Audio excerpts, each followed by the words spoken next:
21 দফা বাস্তবায়নে শহীদ জিয়ার নীতি ও আদর্শ চর্চার গুরুত্ব শীর্ষক আলোচনা সভা জিয়া সমগ্র বইয়ের মোড়ক উন্মোচন এবং দেশনেত্রী বেগম খালেদা জিয়ার সুস্থতা কামনায় দোয়া মানবতার অনুষ্ঠানের সম্মানিত সভাপতি শহীদ জিয়া গবেষণা পরিষদের কেন্দ্রীয় কমিটির সভাপতি আনিসুর রহমান আনিস, আজকের অনুষ্ঠানের প্রধান অতিথি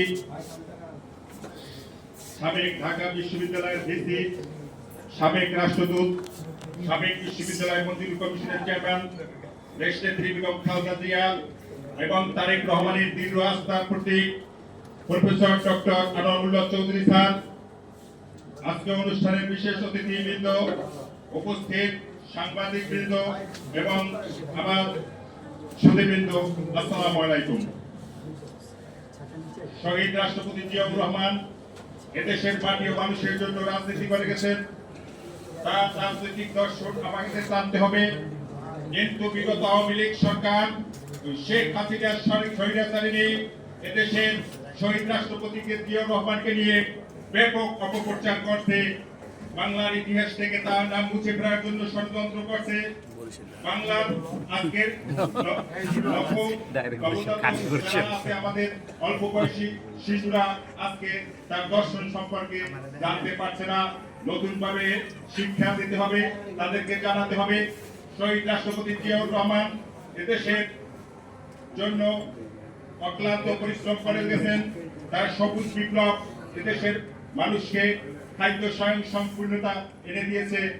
আজকে জিয়া গবেষণা পরিষদ সেই গবেষণা চালিয়ে যাচ্ছে। বিশেষ করে আমার কেন্দ্রীয় সভাপতি আনিসুর রহমান আনিস ভাই বাউফল পটুয়াখালী বিভিন্ন প্রোগ্রামে অংশগ্রহণ করছে। এ যাবৎ 13 বার সে জেল জুলুম ভুলিয়ায় সে নির্যাতিত হয়েছে। তাকে ঢাকা মহানগর থেকে পল্টন থানার ওসি সহ সেকেন্ড অফিসার তার পায়ের নিচে নখ উঠিয়ে ফেলেছে। বাংলাদেশের এমন কোথাও ছিল না যেখানে এই বিগত দিনে মিছিল মিটিং হয়েছে। খালেদা জিয়ার মুক্তি এবং তারেক রহমানের মুক্তির দাবিতে মিছিল হয়েছে, মিটিং হয়েছে। আনিস ভাইয়ের নেতৃত্বে আমরা পটুয়াখালী বিশ্ববিদ্যালয় থেকে professor Iqbal, professor Delwar, professor Abu Bakar সহ অনেকে আমরা গেছি। আজকে গোলাম মোস্তফা তালুকদার আছে আমার ডাইরেক্টর, ওনার নির্যাতিত করেছে, ওনার চাকরিচ্যুত করেছে সাবেক আওয়ামী লীগ সরকার। আমি ধিক্কার জানাই এই সরকারকে। ভবিষ্যতে এদেরকে এই বাংলা থেকে উৎখাত করতে হবে। পরিশেষে আমি দেশনেত্রী বেগম খালেদা জিয়ার সুস্থতা এবং শহীদ রাষ্ট্রপতি জিয়াউর রহমানের প্রতি বিদায়ী আত্মার বাক্যরাত কামনা করছি। আজকে তারা উপস্থিত হয়েছেন অক্লান্ত কষ্ট করে, তাদেরকেও ধন্যবাদ জানাচ্ছি।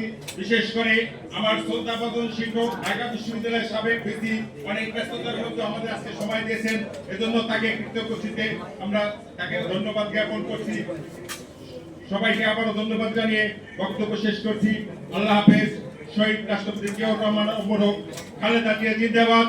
দেশ নায়ক তারেক রহমান জিন্দাবাদ, জিন্দাবাদ, জিন্দাবাদ।